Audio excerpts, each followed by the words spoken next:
YCP నేత బాపట్ల మాజీ MP Nandigam Suresh కు మంగళగిరి కోర్టు రిమాండ్ విధించింది. ఆయనకు 14 రోజుల రిమాండ్ విధిస్తూ కోర్టు తీర్పునిచ్చింది. రిమాండ్ మేరకు పోలీసులు సురేష్ ను గుంటూరు జైలుకు తరలించారు.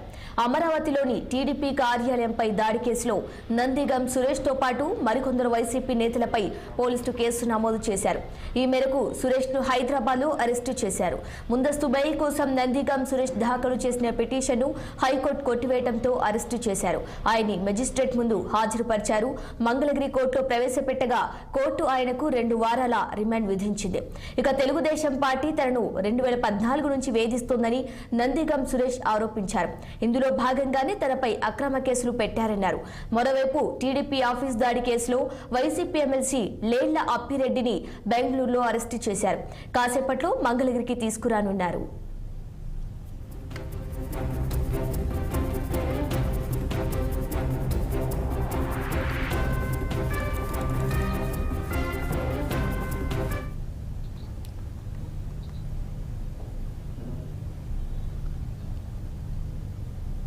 ఇక ఇదే అంశంపై మరింత సమాచారం మా గుంటూరు ప్రతినిధి పవన్ అందిస్తారు. పవన్, చెప్పండి.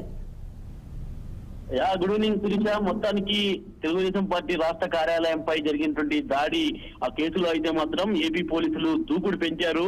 ఈ రోజు ఉదయం ఏదైతే హైదరాబాద్ లో ఉన్నటువంటి మియాపూర్ లో మాజీ ఎంపీ నందిగం సురేష్ ని అరెస్ట్ చేసి ఏపీకి తీసుకొచ్చి కూడా ఈ రోజు మధ్యాహ్నం వరకు ఆయనకు వైద్య పరీక్షలు నిర్వహించి కొద్దిసేపటి క్రితమే మంగళగిరి కోర్టులో అయితే మాత్రం హాజరుపరిచారు. హాజరుపరచడమే కాకుండా వెంటనే కూడా అతనికి 14 రోజుల పాటు రిమాండ్ విధిస్తూ న్యాయస్థానంలో తీర్పు వెలువరించినటువంటి నేపథ్యంలో పోలీసులు కూడా ఆయన్ని కొద్దిగా మరి కాసేపట్లోనే గుంటూరు జిల్లా సబ్ జైలు వద్దకైతే మాత్రం తీసుకురాబోతా ఉన్నారు. దాదాపుగా ఈ ఎపిసోడ్ లో సంబంధించి కూడా మరొక కీలక నేతగా ఉన్నటువంటి గుంటూరుకు చెందిన ఎమ్మెల్సీ లేళ్ల అప్పిరెడ్డిని కూడా బెంగళూరులోని ఓ రిసార్ట్ లో పోలీసులు అదుపులో తీసుకున్నట్టుగా కూడా తెలుస్తా ఉంది. అదుపులో తీసుకోవడమే కాకుండా ఈ రోజు నైట్ కి లేదంటే రేపు ఉదయానికి మంగళగిరి రూరల్ పోలీస్ స్టేషన్ కూడా అప్పిరెడ్డిని తీసుకొచ్చేటువంటి అవకాశం కూడా ఖచ్చితంగా కనిపిస్తా ఉంది. దాదాపుగా చూడొచ్చు ఏదైతే నిన్న హైకోర్టులో సిద్ధార్థ లూద్రా వేసినటువంటి పిటిషన్ ఏదైతే ఉందో ప్రస్తుతం తెలుగుదేశం పార్టీ సంబంధించిన దాడి కేసులో కీలక నేతలుగా ఉన్నటువంటి కొంతమంది వైకాపా నేతలు గతంలో అజ్ఞాతంలోకి వెళ్లారు. ఆ అజ్ఞాతంలోకి వెళ్ళినటువంటి నేపథ్యంలో వారికి ముందస్తు బెయిల్ పిటిషన్ కూడా వేసినటువంటి నేపథ్యంలో గతంలో హైకోర్టు అయితే మాత్రం వారికి బెయిల్ మంజూరు చేసింది. మరి అయితే మాత్రం నిన్న అయితే మాత్రం సిద్ధార్థ లూద్రా దీనికి సంబంధించి కూడా ఒక పిటిషన్ దాఖలు చేశారు. వారు గనక ఖచ్చితంగా బయట ఉంటే ఇందులో పూర్తి స్థాయిలో కూడా ఆధారాలన్నీ తారుమారు చేసేటువంటి అవకాశం ఉందంటూ హైకోర్టులో తన వాదనను సిద్ధార్థ లూద్రా వినిపించినటువంటి నేపథ్యంలో న్యాయమూర్తి అయితే మాత్రం అందుకు సంబంధించిన ముందస్తు బెయిల్ పిటిషన్లు కూడా కొట్టివేశారు. అంతేకాకుండా ఈ కేసులో నిందితులు ఉన్నటువంటి వారందరినీ కూడా వెంటనే అదుపులోకి తీసుకోవాలని ప్రత్యేక ఉత్తర్వులు జారీ చేసినటువంటి పరిస్థితి కూడా కనిపించింది. సో మరి ఈ నేపథ్యంలోనే మొత్తానికి వైకాపా సంబంధించిన కీలక నేతలకు ఒక ఉచ్చు బిగించుకుంటా ఉంది. ఇప్పటికే ఎక్కడికక్కడ కూడా అరెస్టుల పర్వం కొనసాగుతా ఉంది. దాదాపుగా అందులో 24 మంది ముద్దాయిల్ని కూడా ఈ మధ్య కాలంలో పోలీసులు అరెస్ట్ చేశారు. అరెస్ట్ చేయడమే కాకుండా వారందరికి కూడా రిమాండ్ పంపడం కూడా జరిగింది. మరి ఈ నేపథ్యంలోనే మరికొంతమంది అంటే విజయవాడకు చెందినటువంటి దేవినేని అవినాష్ కావచ్చు, అదేవిధంగా జోగి రమేష్ కోసం కూడా ప్రత్యేకమైనటువంటి బృందాలు ఇప్పటికే అజ్ఞాతంలోనే కొనసాగుతా ఉన్నారు.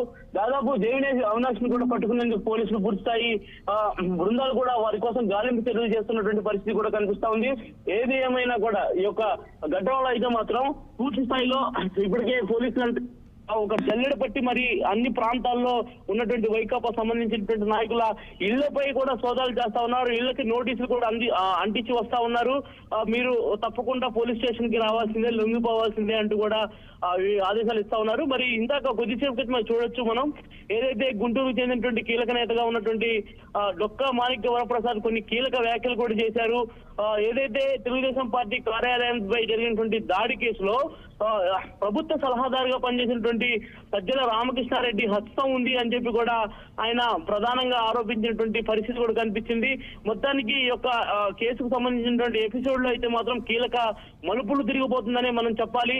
దాదాపుగా ఈ కేసుకు సంబంధించి కూడా ఇప్పటికే కీలక నేతలను కూడా పోలీసులు అరెస్ట్ చేసిన తర్వాత ఇక చోట మోట సంబంధించినటువంటి నేతలు ఎవరైతే ఉంటారో వారందరినీ కూడా అరెస్ట్ చేస్తారని కూడా ఇప్పటికే ప్రచారం అయితే జోరుగా సాగుతా ఉంది. ప్రస్తుతం వారంతా కూడా వారు ఉన్నటువంటి ప్రాంతాలు మొత్తం వదిలి వదిలిపెట్టి మారుమూల ప్రాంతాల్లో వారి యొక్క నివాసాలు ఏర్పాటు చేసుకొని కూడా అక్కడే ఉంటున్నట్టుగా కూడా సమాచారం అయితే మాత్రం పోలీసులకు అందింది. పోలీసులు కూడా ఒకటే అంటా ఉన్నారు, ఖచ్చితంగా ఈ కేసులో ఎవరైతే తెలుగుదేశం పార్టీ కార్యాలయంపై ఒక్కసారిగా కారులు వేసుకొని లోపలికి దూసుకొచ్చి అద్దాలను అంతేకాకుండా కార్లను ధ్వంసం చేయడమే కాకుండా లోపల ఉన్నటువంటి సిబ్బందిపై దాడికి పాల్పడ్డారో వారెవరిని కూడా వదిలిపెట్టేటువంటి ప్రసక్తి అయితే లేదు అంటూ కూడా ఇప్పటికే పోలీస్ శాఖ సంబంధించినటువంటి అధికారులు కూడా తెగేసి చెప్తా ఉన్నారు. ఒక హెచ్చరిక కూడా జారీ చేస్తా ఉన్నారు.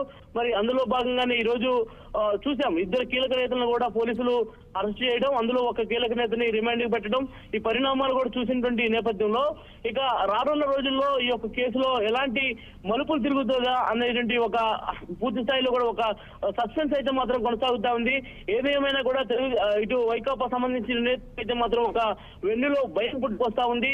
ఏ క్షణమైనా కూడా తమ చేసినటువంటి తప్పుకు ఖచ్చితంగా తమకు శిక్ష తప్పదా అనేటువంటి ఒక విధానంలో కూడా ముందుకు వెళ్తున్నారు.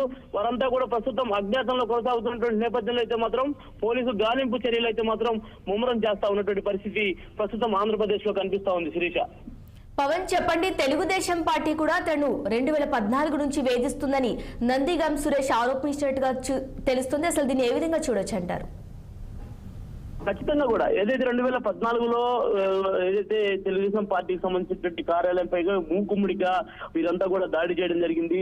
చూసాం, ఏదైతే కోతవేడి దూరం డీజీపీ కార్యాలయం, కోతవేడి దూరంలో డీజీపీ కార్యాలయం ఉన్నప్పటికీ కూడా ఒక్కసారిగా వీరంతా వాహనాలు వేసుకొని పార్టీ కార్యాలయంకి పైకి దూసుకెళ్లడం జరిగింది. ఇందులో కేంద్ర పార్టీ కార్యాలయంలో కొంతమంది నేతలు మకాం వేశారనేది కూడా పోలీసులు అభియోగం అయితే మాత్రం మోపుతా ఉన్నారు. ముఖ్యంగా నందిగాం సురేష్, అదేవిధంగా మాచర్ల మాజీ ఎమ్మెల్యే పిన్నెల్లి రామకృష్ణారెడ్డితో పాటు సజ్జల రామకృష్ణారెడ్డి, లేళ్ల అప్పిరెడ్డి, దేవినేని అవినాష్, జోగి రమేష్, ఇంకా తలసాని రఘురాం, అదేవిధంగా వైవి సుబ్బారెడ్డి, ఇలా కొంతమంది కీలక నేతలు కూడా పూర్తి స్థాయిలో కూడా పావులు కదిపినట్టుగా కూడా పోలీసులు ఇప్పటికే గుర్తించారు. ఎందుకంటే ఆ రోజు సంబంధించినటువంటి సీసీ ఫుటేజ్ ను కూడా పోలీసులు ఇప్పటికే స్వాధీనం చేసుకోవడం జరిగింది. పార్టీ కార్యాలయంలో దాడి జరుగుతున్నప్పుడు ఉన్నటువంటి కీలక నేతలు ఎక్కడి నుంచి వచ్చారు, అసలు వీళ్ళందరినీ ఎవరు రెచ్చగొట్టారు అనేటువంటి దానిపై కూడా ప్రస్తుతం పూర్తి స్థాయిలో కూడా పోలీసులు విచారించినటువంటి అనంతరమే ఈ నేతలను కూడా పోలీసులు అయితే మాత్రం అదుపులోకి తీసుకున్నట్టుగా తెలుస్తా ఉంది.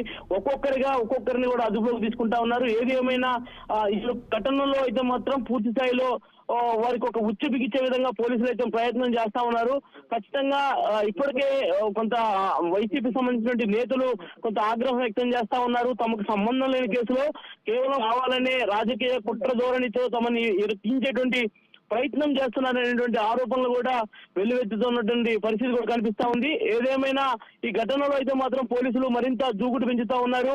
మరి 2-3 రోజుల్లోనే దేవినేని అవినాష్ తో పాటు జోగి రమేష్, అదేవిధంగా తలశీల రఘురామ్ ను కూడా అదుపులోకి తీసుకుంటామంటూ కూడా పోలీసులు ఇప్పటికే చెప్తున్నటువంటి పరిస్థితి కనిపిస్తా ఉంది. మొత్తానికి ఈ రోజు ఆంధ్రప్రదేశ్ లో ఈ యొక్క ఎపిసోడ్ కి అయితే మాత్రం తెరపడి ప్రస్తుతం నందిగాం సురేష్ ని కోర్టులో హాజరుపరిచారు. మరి కాసేపట్లో నందిగాం సురేష్ ను కూడా గుంటూరు జిల్లా కారాగారానికి తరలించేటువంటి అవకాశం కూడా ఖచ్చితంగా కనిపిస్తా ఉంది. ఇప్పటికే జిల్లా కారాగారం వద్ద పెద్ద మొత్తంలో వైకాపా సంబంధించినటువంటి శ్రేణులంతా కూడా గుమ్మిగూడినటువంటి పరిస్థితి కనిపిస్తా ఉంది.